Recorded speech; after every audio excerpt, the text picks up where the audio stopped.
consteladora familiar. Então, eu trabalho de forma sistêmica. Inclusive, meu atendimento é feito, meu atendimento jurídico, por exemplo, ele é feito de forma sistêmica.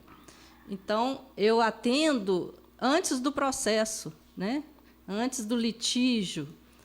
Pode ser atendido também depois, em certos casos, né? Mas é muito bom você, num processo, quando chega a audiência de conciliação, que haja conciliação. Ter, né, uma visão melhor das coisas, esse né? judiciário abarrotado aí de processo que rola aí por anos. Isso. Né? Então, quando você as partes já fazem um acordo antes do processo, antes da audiência, já está tudo resolvido. Resolve tudo, e né? como que faz esse acordo? As partes têm que entender qual a dinâmica que está atrás aí daquele litígio, né? Então, às vezes, você chega para uma divisão de bens, não, vamos supor um divórcio, né? Que tem muita mágoa. Então, aquilo, se resolvido antes, se a pessoa tem consciência do que está acontecendo, por que gerou aquele conflito, né? O relacionamento ele começou a partir do amor, né? E, com o passar do tempo, aquilo vai acabando, esse amor vai deteriorando.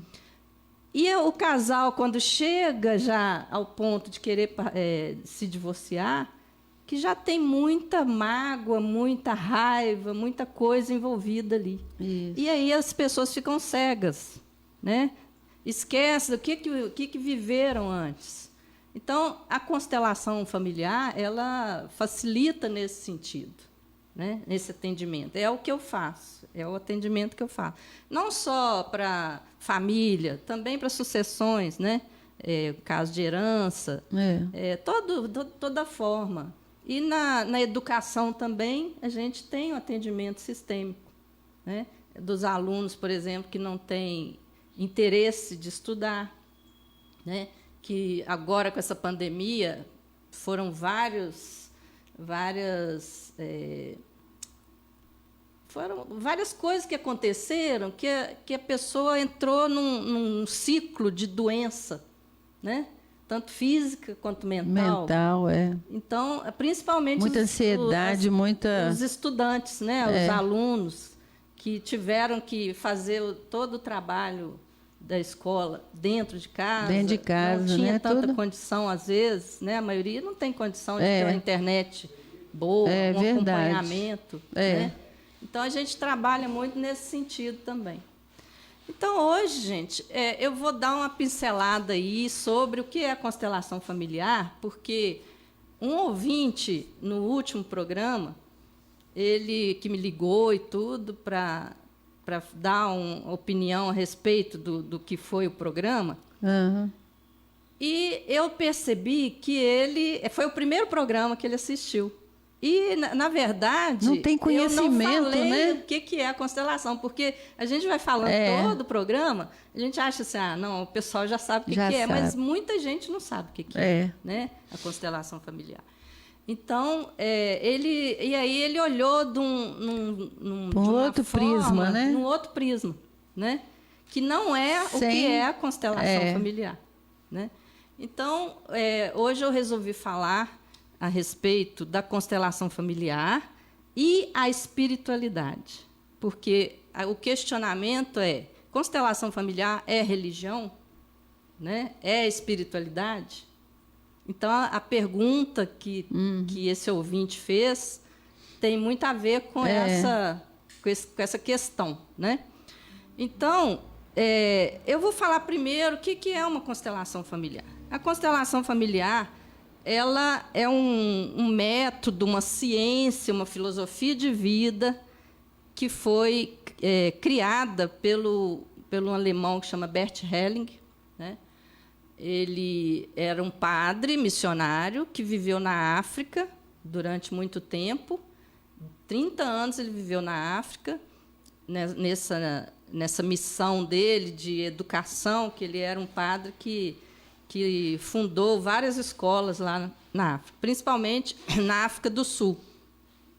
E ele viveu lá numa comunidade que chama Comunidade Zulu, e durante esse período que ele viveu convivendo com essa comunidade, ele percebeu muita coisa que incidia ali dentro daquele sistema familiar, né? Então, o que a gente percebe? Que tudo na vida você está dentro de um sistema. O que é um sistema? Sistema familiar, sistema educacional, sistema empresarial, sistema comunitário, né? Que são pessoas ou são órgãos também que, concatenados entre si, eles trabalham para um bem comum, né? Dentro de um sistema. Então, por exemplo, qual que é o sistema mais importante que a gente faz parte? É o sistema familiar, né? Então, tudo que acontece na sua vida tem a ver com o seu sistema, né? Como você vai se relacionar com as pessoas, né? No seu trabalho, na sua escola. Então, tudo isso tem a ver com o sistema de origem, né?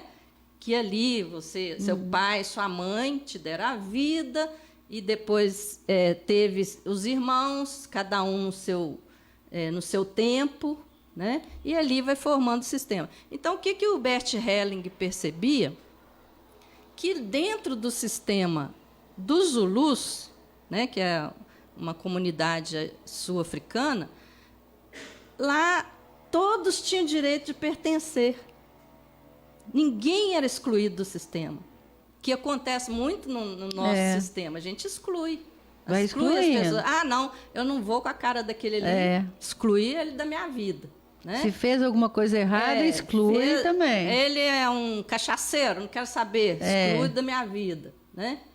Às vezes, teve um aborto, é uma exclusão. Né? A morte é uma exclusão. Então, há vários tipos de exclusão. E, quando há uma exclusão, existe um vácuo dentro do sistema, porque o sistema é como se fosse uma rede, todo mundo interligado. Né? Cada nozinho daquela rede é um membro do sistema. Se um é arrancado, o que acontece no resto do sistema?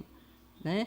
Vai dar um emaranhamento no sistema. É o que é o vai termo desequilibrar usado, tudo, né? Desequilibra tudo. É o termo usado na constelação familiar. Por que esse nome constelação familiar? Dá a impressão que tem a ver com signo, mas não tem nada a ver com signo. Né? É uma ciência. Então, a constelação é porque o alemão ele deu esse nome. Quando chegou para o Brasil, foi traduzido como constelação. Mas tem tudo a ver, porque a constelação, você olha, tudo está no seu lugar. Tudo está nos seus devidos lugares. Né?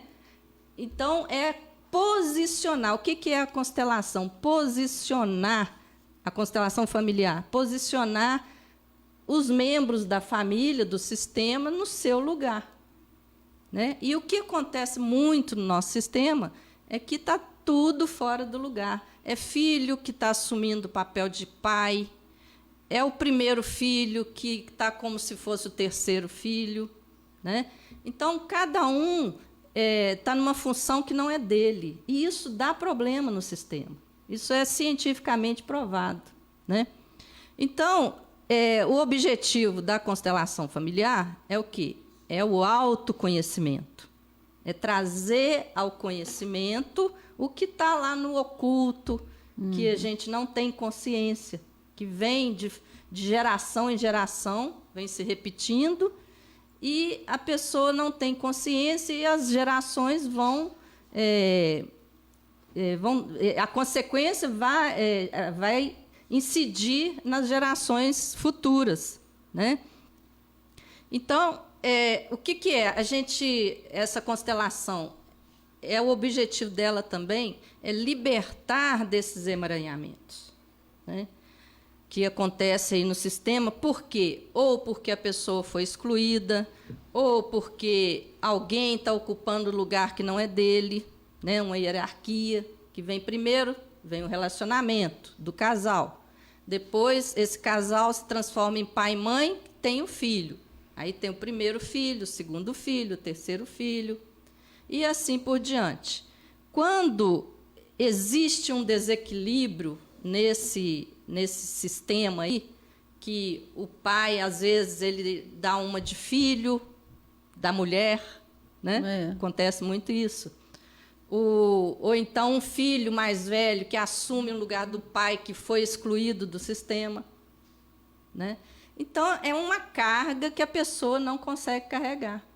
E aí vai dar vários problemas, problema de saúde, problema psicológico, né? Então, todo tipo de problema. Aí, por causa dessa hierarquia aí que foi violada, né?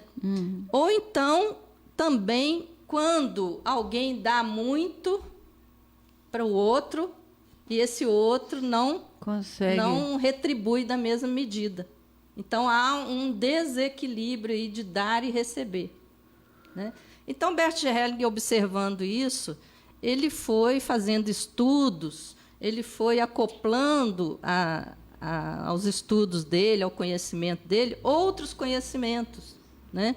Como o script da análise transacional, o psicodrama, né? A escultura familiar, que ele usou muito, que é muito usado nas constelações sistêmicas. Então, ele foi trabalhando isso, ele foi observando que, quando existe uma violação dessas 3 leis, que ele chamou de ordens do amor, né, que ela vem tudo a partir do amor, e ocorreu um emaranhamento ali, né, por causa dessas ordens que foram violadas. Aí a constelação ela vem exatamente para quê? Para reorganizar esse sistema, para trazer a paz no sistema, né? Mas então é só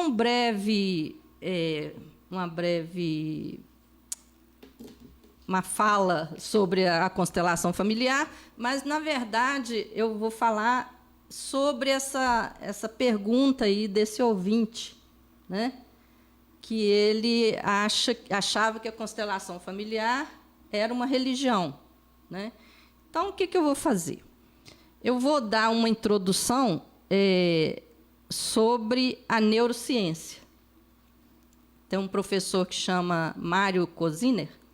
Ele é um psiquiatra, psicoterapeuta, e ele tem um instituto que é exatamente sobre esses estudos da neurociências, sobre constelações sistêmicas. Ele dá vários cursos a respeito disso. Então, ele tem trabalhado, ele foi aluno do Bert Hellinger, né, e ele tem trabalhado muito em relação a essa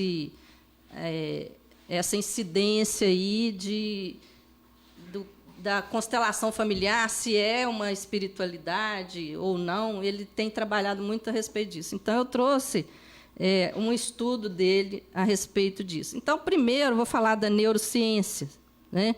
Porque a constelação familiar tem, sim, a ver com a espiritualidade. Olha o que eu falei, espiritualidade, não religião. Uhum. Né? Então, primeiro, eu vou falar da neurociência. A neurociências,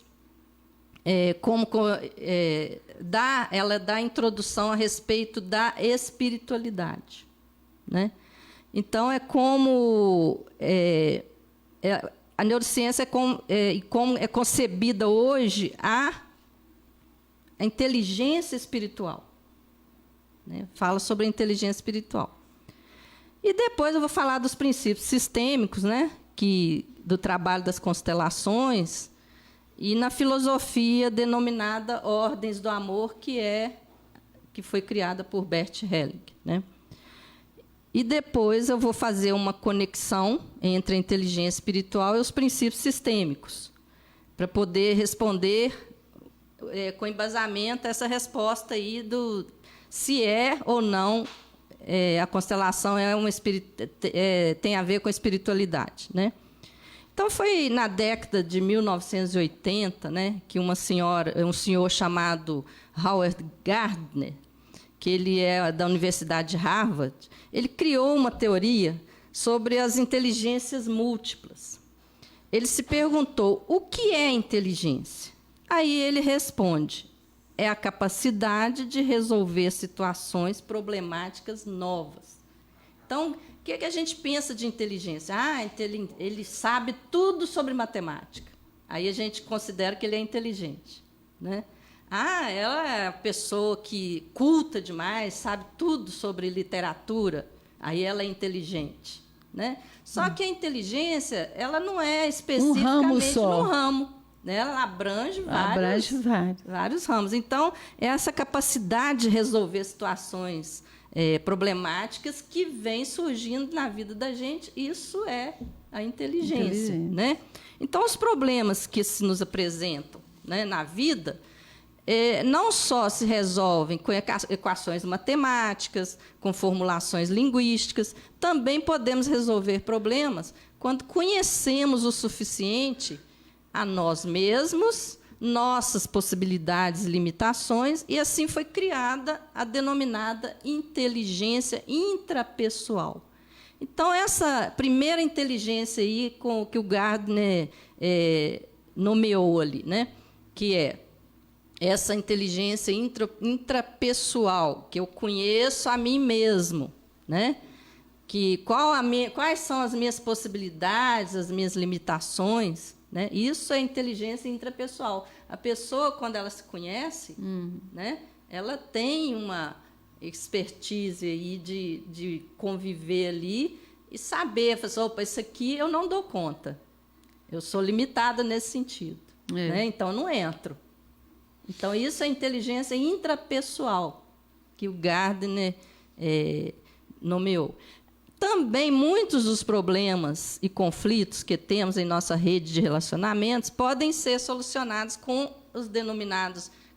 a denominada inteligência interpessoal. Então, o que é a inteligência interpessoal? É como eu me relaciono no meu meio social, na minha família, né? Se eu sou uma pessoa que estouro aí, toda hora eu grito, eu brigo, eu viro a mesa, né? Eu não tenho uma inteligência interpessoal aí, né? Não estou agindo com inteligência, né? Então, às vezes, a gente pensa assim, eu conheço pessoas que, na profissão, elas são excelentes, né?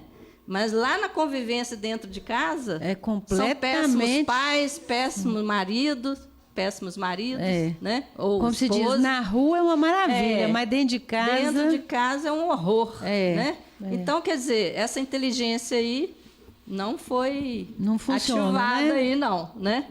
E tem aquele ditado, faço o que eu falo e não faço o que eu faço. Então, isso aí, né? A gente não pode, então, denominar que a pessoa é inteligente. É inteligente, né? Então, sucessivamente, o Howard Gardner, ele criou outras inteligências. Ele criou a inteligência clássica, a clássica linguística, a matemática, a pictórica, a espacial. Ele identificou, primeiramente, 7 inteligências. Depois, ele identificou mais 2 inteligências. Uma naturalista e, finalmente, uma denominada existencial ou espiritual. Essa é a inteligência, né, que, para a gente chegar ao que eu quero falar, eu vou falar a respeito dessa inteligência aí. Que a gente fala, isso é problema existencial, né? Não tem muito isso? Tem. É um problema espiritual. Espiritual. Né? Então, esta inteligência que a gente vai focar agora, que é a inteligência espiritual, ela tem a ver com o sentido. O para que estou nesse mundo? Quando eu começo a perguntar qual o sentido da minha vida, né? Para que eu estou no mundo? Né? o porquê tudo isso, de onde eu venho, aonde eu vou, quais são meus valores essenciais. Então, eu vou... essas perguntas, né, quando a pessoa vai tentar obter respostas a essas perguntas, que tem a ver com o valor e o sentimento e o sentido, a pessoa está ativando competências ou habilidades espirituais, né? Então, quando você chega, você é criança, você ali convive, é intrapessoal para se conhecer, interpessoal nos relacionamentos, é o contrário, né, que eu falei, e vai convivendo na escola, você tem uma habilidade linguística, uma habilidade matemática, né, vai criando ali no decorrer da sua vida. Quando você chega numa parte que você começa a pensar, para que eu sirvo? Né? Qual o sentido da minha vida? Aí você já está começando a ativar a sua... Acordar, né, para a realidade. Inteligência espiritual. Né? Aí já está... já começa a aguçar ali o seu interesse pela existência. Para né? se conhecer, né, o porquê de estar aqui. Isso. Então, como que a gente começa a criar uma inteligência? Né? Usando essas habilidades aí, perguntando mesmo, questionando. Né? Isso. E quando você vai em busca das respostas, você vai alimentando aí sua inteligência espiritual. Né? Então, nos anos 2000... Outra cientista, o nome dela é Dana Suar, né? Ela é física da Universidade de Harvard também. Ela é uma estudiosa da nova física, que é a física quântica, tão falada hoje em dia. É verdade. Né? A física quântica. Ela aprofunda nesses estudos e chega a descrever a denominada inteligência espiritual. Para ela, para Dana Suar, a inteligência espiritual é a inteligência com que abordamos e solucionamos problemas de sentido e de valor. Então, com essa definição, ela cria o coeficiente espiritual. Né? Então, para que uma competência, habilidade seja denominada inteligência, é necessário, na neurociência, que se tenha como condição 3 pilares. Uma série de condutas que lhes são próprias, uma série de capacidades, competências, habilidades que sustentam essas condutas, uma série de mecanismos neurofisiológicos que lhes são próprios quando o cérebro se ativa, habilitando essas condutas e habilidades. Então, esse coeficiente aí, ele passa por esses 3 pilares, para ver se realmente a pessoa tem uma inteligência espiritual ou se é um caso de inteligência espiritual. Então, Dana Suar, ela identificou nos lobos temporais do cérebro uma série de atividades, circuitos que se ativa quando justamente uma pessoa acessa esse tipo de percepção, que é o sentido da minha vida, quais são os valores que me animam, estou atuando nesses valores ou não, estou sendo empático, né? Estou atuando com amor e compaixão. Então, quando a pessoa ela faz essa pergunta e começa a agir e ter as habilidades, as competências relacionadas a isso, a ter compaixão com o próximo, né? A finalidade da pessoa aqui, né? Isso, na existência. A existência, algo que é o amor e a caridade, né? Por exemplo. Ter ali um material, não, né? Porque o importante mesmo é o amor e a caridade, né? Então a gente tem o amor e tem que ajudar ao próximo, né? Fazer a nossa parte também. A gente não está aqui sozinho. Então, até que você acorda para isso também, em vez de preocupar só em obter, né? Só em ter e não ser. Isso. Né? Isso está sendo muito questionado. Ter, e ser. Querer, ser mais ser do que ter. Então, eu estou falando assim, a maioria preocupa mais em ter do que ser. Né? Isso então, essas inteligências, elas vão desenvolvendo no decorrer da vida da gente. Né? Então, você percebe uma pessoa inteligente quando você fala, olha, como que ela se relaciona bem com as pessoas, né? Como que ela se conhece, ela não sai entrando aí na vida de qualquer um, né? E dando palpite, sem saber o que é que tem atrás da vida da pessoa, né? Quando a pessoa tem aquela compaixão, né?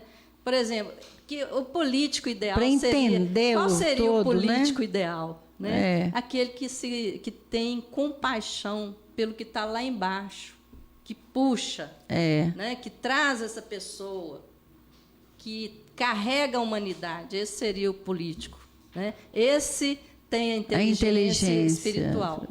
Né?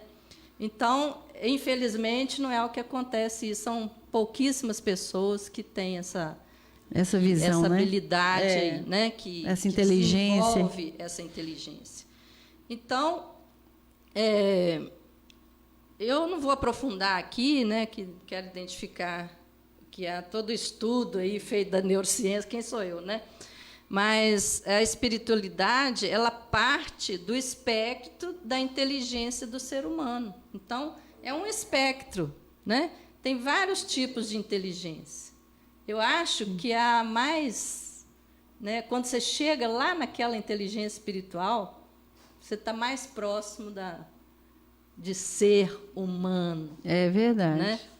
Então, agora, outro cientista também chamado Richard Wallman, ele também da época lá de Dana Soar, ele é professor de Harvard também, ele entende a inteligência espiritual como a capacidade de fazer as perguntas fundamentais sobre o significado da vida e de experimentar simultaneamente a conexão perfeita entre nós e o mundo em que vivemos. Isso é inteligência espiritual. Quando você consegue conviver no mundo, né, tendo empatia, tendo respeito pelo outro, compaixão. Né? Então, o Wallman, ele identifica um teste denominado coeficiente espiritual.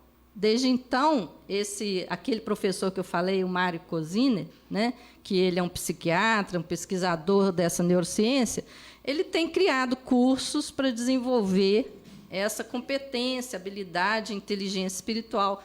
Inclusive, o curso de formação de consteladores familiares, que foi o curso que eu fiz. Né?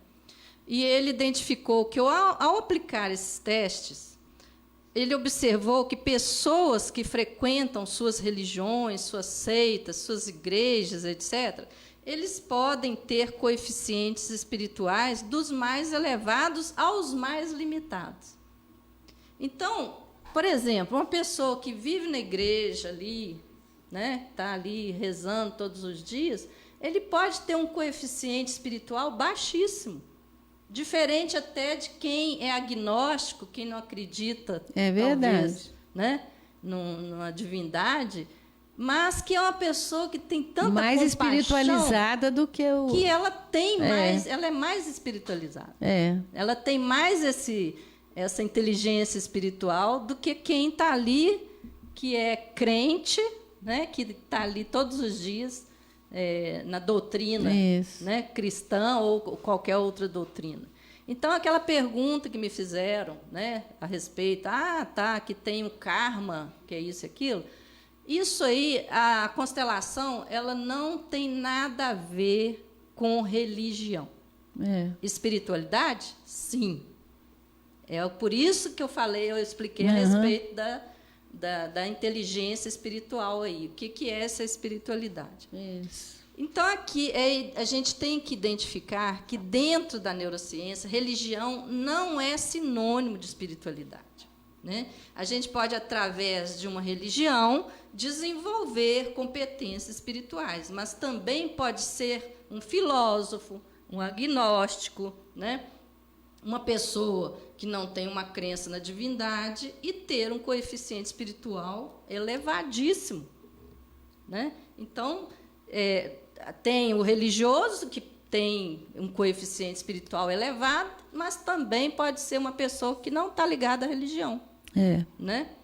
Então, quando uma pessoa tem conhecimento da sua possibilidade, de suas limitações, de sua autoconsciência, de consciência emocional, saber de seus sentimentos, pode perceber os sentimentos do outro, que é a empatia, né? De ajudar a alavancar o melhor do que o outro tem, que isso é difícil, né?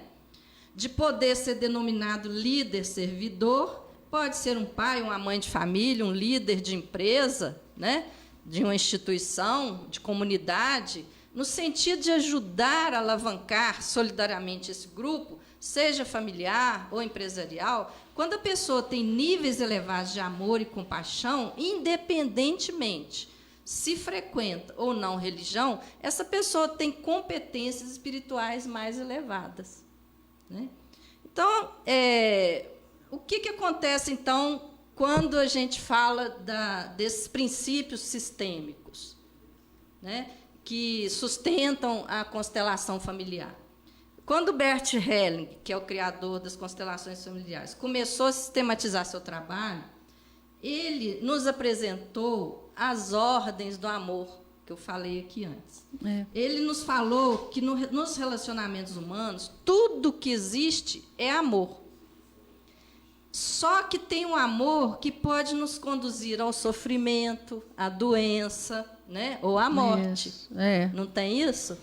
Verdade. Assim como tem um amor que pode nos conduzir à saúde, à plenitude, à felicidade e à vida. Isso. Né?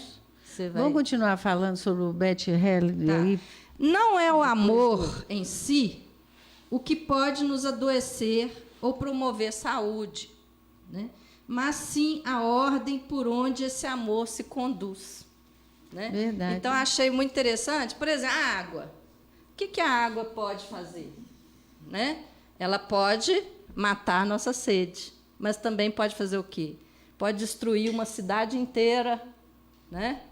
Alagar tudo que está acontecendo agora. Até na Bahia, né? Agora, né? Em várias cidades. Aqui em Minas. Em Minas, né? Também. É verdade. Então, quer dizer, a água ela é ótima, ela traz grandes benefícios, mas ela também pode trazer... Depende da utilização dela, né? Ele pode adoecer ou ele pode matar. Dar felicidade. Né? Então, não é a água em si que pode nos danificar ou nos beneficiar.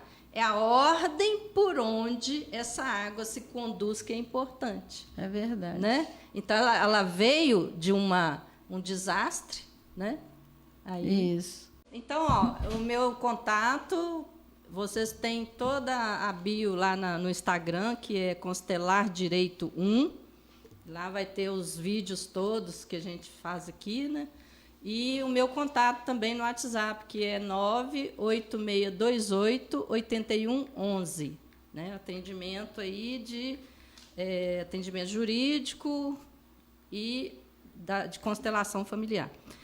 Então, voltando lá, que eu falei da água, né? A água ela é benéfica ou ela pode destruir. Vai depender da ordem por onde essa água vai se conduzir.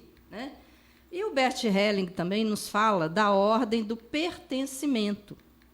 Quando alguém de uma família é excluído, né? Por exemplo, um filho que está com sentimento de exclusão, está depressivo, ou tem impulsos agressivos, e quando se faz um trabalho de constelação, né, que é o caso do meu atendimento, de alguma forma ele é incluído, ele recupera o que não tinha até então na família, porque ele está repetindo, provavelmente, um padrão de exclusão que essa família traz por geração em geração. Então, não quer dizer que isso aí é o karma da família. Na linguagem aí da constelação sistêmica, são repetições que vão acontecendo enquanto as pessoas não enxergam, né, não têm consciência do que aconteceu que vai emaranhar aquele sistema. Não é porque ela está pagando alguma coisa pelo outro, não é isso. Né? Porque a gente tem todo um DNA familiar. Não só o DNA genético, mas também o DNA epigenético, aquele que vem dos costumes. Por exemplo, às vezes a gente depara com um filho, né, que tem os mesmos trejeitos do meu pai, por exemplo. Não tem muito isso? Isso a gente vai herdando, né? Vai acontecendo. Então, quando acontece, por exemplo, uma violência dentro da família, né, dos ancestrais, se aquilo não for olhado, né, se alguém da família não chegar e olhar para aquilo e honrar a pessoa, a vítima, por exemplo, lá na frente vai acontecer, vai tendo essa repetição. Isso reverbera. Então, quando a gente faz uma constelação, que a gente traz à consciência isso que está emaranhando, o que acontece?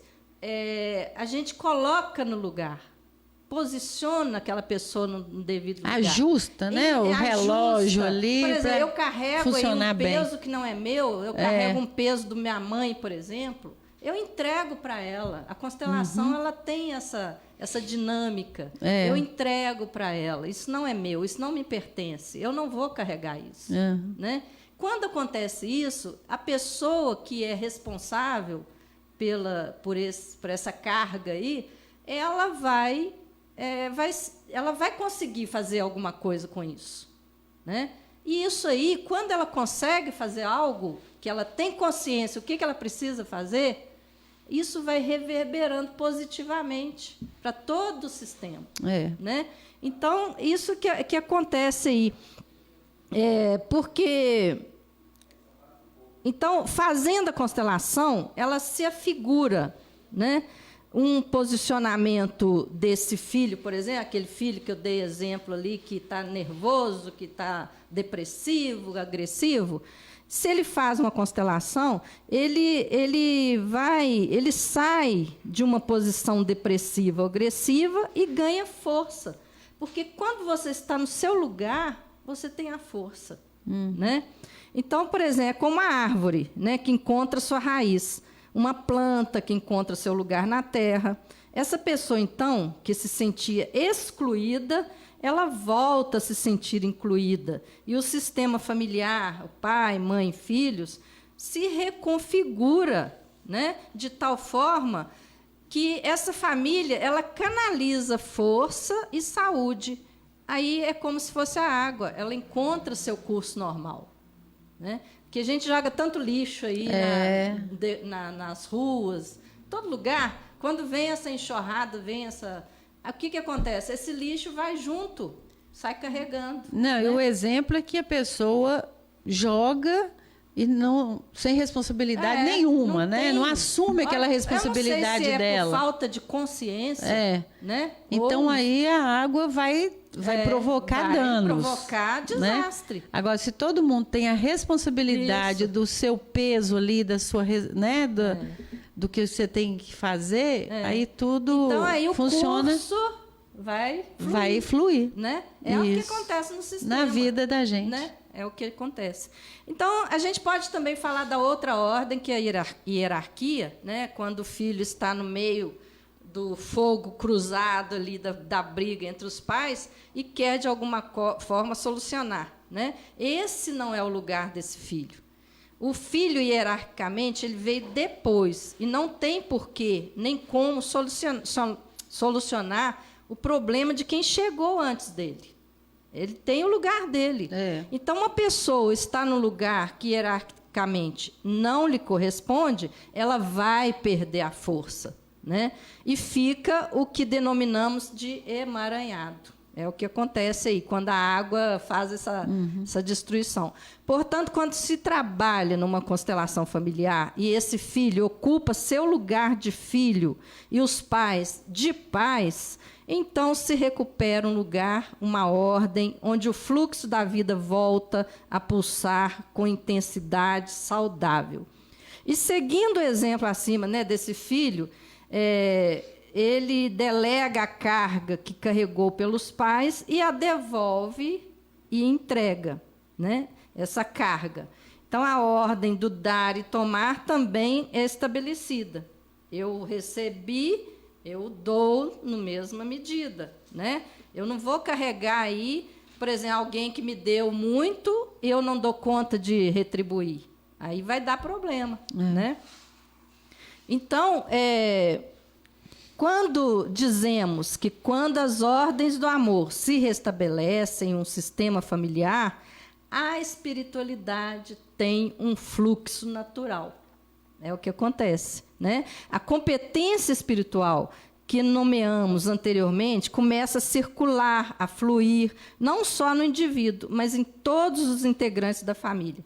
Portanto, esse indivíduo e essa família elevam o seu coeficiente espiritual. Então, as constelações familiares não são um sistema doutrinário de conduta a aplicar na família. Simplesmente é o resgate de princípios ecológicos que regulam os vínculos humanos. E quando esse vínculo regula de uma forma saudável, quando essa água circula pelas ordens corretas, então a espiritualidade se instala num campo familiar. Então, as constelações familiares são um trabalho espiritual? Sim, elas são um trabalho espiritual, né?